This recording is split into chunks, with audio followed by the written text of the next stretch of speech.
وہ قدم قدم پر کود کود کر ابو کے ہاتھ کی انگلیوں کو اپنے دونوں ہاتھوں سے کھینچتا اور روک لیتا، کھلونوں کی دکانوں سے کبھی ٹریکٹر ٹریلر، کبھی کار تو کبھی گائے بھینسیں اور جنگلی جانور لینے کی ضد کرتا۔ یہ بات تو بارہا سنی تھی کہ تاریخ اپنے آپ کو دہراتی ہے، تاہم عمر صاحب کو عملی طور پہ اس کا تجربہ اس وقت ہوا جب وہ اپنے شہر کے تھانہ روڈ پر واقع بازار پہنچے۔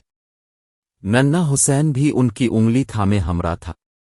وہ قدم قدم پر کود کود کر ابو کے ہاتھ کی انگلیوں کو اپنے دونوں ہاتھوں سے کھینچتا اور روک لیتا، کھلونوں کی دکانوں سے کبھی ٹریکٹر ٹریلر، کبھی کار تو کبھی گائے بھینسیں اور جنگلی جانور لینے کی ضد کرتا۔ ابو جان بیٹے کی تمام تر چھوٹی چھوٹی فرمائشوں کو بڑی فراخ دلی سے پورا کر رہے تھے۔ اچانک ان کو کچھ یاد آیا اور وہ زیر لب ہی مسکرانے لگے۔ وہ تخیل میں 30 سال پیچھے چلے گئے تھے۔ وہ کھلونوں کی ان دکانوں پہ کھڑے ایک خوشگوار حیرت کے احساس میں مبتلا تھے۔ وہ تخیل کی دنیا سے اس وقت باہر آئے جب حسین نے پوچھا، ابو جان، اب کے مسکرانے اور چہرے پر غیر معمولی خوشی کی وجہ کیا ہے؟ آج شام کے کھانے کے بعد بتاؤں گا، تم مجھے ضرور یاد دلانا۔ ابو جی نے جواب دیا۔ حسنین نے بھی یاد دہانی کا وعدہ کر لیا۔ کھلونے خریدنے سے فراغت پا کر دونوں باپ بیٹا گھر کا راشن خریدنے کریانہ سٹور پہنچے۔ عمر صاحب کو اچانک ایک بار پھر سے کچھ خوشگوار سا احساس ہوا اور وہ مسکرائے تو حسین نے پوچھا، ابو جان، اب کیا بات ہے؟ ابو جی نے حسین کو پیار کیا اور بتایا، یہ بھی اسی بات کا تسلسل ہے جو رات کو آپ کو بتانی ہے۔ خشک راشن لے کر باپ بیٹا پھل اور سبزی لینے کے لیے متعلقہ دکان پر پہنچے۔ عمر صاحب نے دکاندار کو سلام کیا، اس کی طرف دیکھا، پھر حسین کی طرف دیکھا اور ان کے ہونٹوں پر وہی مسکراہٹ بکھر گئی جو 2 دفعہ پہلے بھی حسین کو دیکھ چکا تھا۔ اب کی بار حسین کا تجسس اور بے قراری بڑھ گئی۔ اس نے کہا، ابو جان، کیا یہ بھی اسی واقعے کا تسلسل ہے جو رات کو سنائیں گے؟ عمر صاحب نے پیار بھری نگاہوں سے حسین کو دیکھا، اس کی ذہانت کی بے ساختہ داد دی اور بولے، جی بیٹا جی، یہ مسکراہٹ اور خوشگواری بھی اسی چیز کا حسین تسلسل ہے۔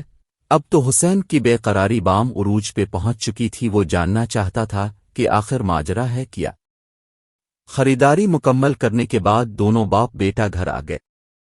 عمر صاحب آرام کی غرض سے اپنے کمرے میں چلے گئے۔ حسین نئے کھلونوں کے ساتھ کھیلنے میں محو ہو گیا، تاہم بازار میں پیش آنے والا واقعہ اور ابو جان کا وعدہ بالکل نہ بھولا۔ شام کے کھانے کے بعد ابو جان عشاء کی نماز کے لیے مسجد چلے گئے۔ واپسی پر ننھا حسین اپنی امی جان کے ہمراہ ان کا منتظر تھا۔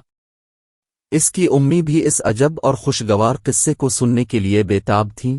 انتظار کی گھڑیاں ختم ہوئیں اور عمر صاحب کہنے لگے، بیٹا، جیسے ہی آج میں اور اب بازار پہنچے اور اس کے بعد جو ہماری خریداری اور گھومنے پھرنے کی ترتیب رہی، وہ بالکل ایسی ہی 30 سال پرانی ایک باپ اور بیٹے کی طرف سے کی گئی خریداری کا پرتو تھی۔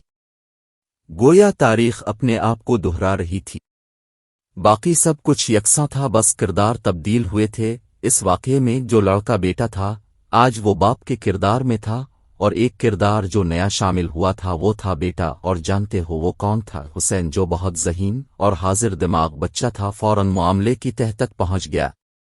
بولا، جی بالکل ابو حضور، آج سے 30 سال قبل اب بیٹے کے کردار میں تھے اور دادا حضور مرحوم باپ کے کردار میں، اور آج والے واقعے کا نیا کردار میں تھا۔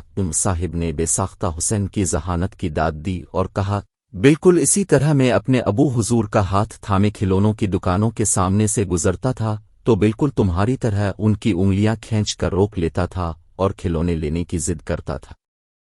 وہ بھی مجھے ایسے ہی کھلونے لے کر دیتے تھے جیسے آج میں نے تمہیں لے کر دیے ہیں۔ یہ حسین کا تجسس ابھی پوری طرح ختم نہ ہوا تھا۔ اس نے فوراً اگلا سوال کر دیا، اور جو کریانہ سٹور پر آپ کو ایک خوشگوار احساس ہوا تھا، اس کی کیا وجہ تھی؟ ابو جی بولے، معاملہ یہاں بھی یکساں تھا، بس کرداروں میں تبدیلی آ چکی تھی۔ اس وقت کریانہ سٹور ابو حضور کے دوست اللہ داد مرحوم چلایا کرتے تھے اور آج ان کا بیٹا سلیم چلاتا ہے۔ آج دکاندار کی جگہ اس کے بیٹے نے لے لی تھی اور گاہک کی جگہ بھی اس وقت کے گاہک کا بیٹا کھڑا تھا۔ جب ہم سبزی اور پھل کی دکان پر پہنچے تو معاملہ وہاں بھی یکساں تھا، بس کرداروں کی جگہ ان کے بیٹوں نے لے لی تھی۔ یہ تمام واقعات 30 برس پرانے واقعات کے عکس تھے میں تاریخ کے اس عجب اور حسین اتفاق پر خوش بھی ہوا تھا اور حیران بھی صاحب کی گفتگو سن کر حسین کی امی کہنے لگیں، واقعی باپ بیٹے کا یہ رشتہ اتنا ہی پرانا ہے جتنی یہ دنیا، اور ان کی دوستی میں عجب بے تکلفی ہوتی ہے۔ ہمیں شکر ادا کرنا چاہیے کہ تاریخ کے اس حسین تسلسل کا حصہ بنے ہیں۔ یہ ہر بیٹا اپنے باپ کا پر تو ہوتا ہے۔ تاریخ کے یہ اتفاقیہ موڑ خوش قسمت لوگوں کی زندگی میں آتے ہیں۔ ان کی یہ خوبصورت باتیں سنتے ہوئے سب کی آنکھوں میں خوشی اور تشکر کے آنسو تھے۔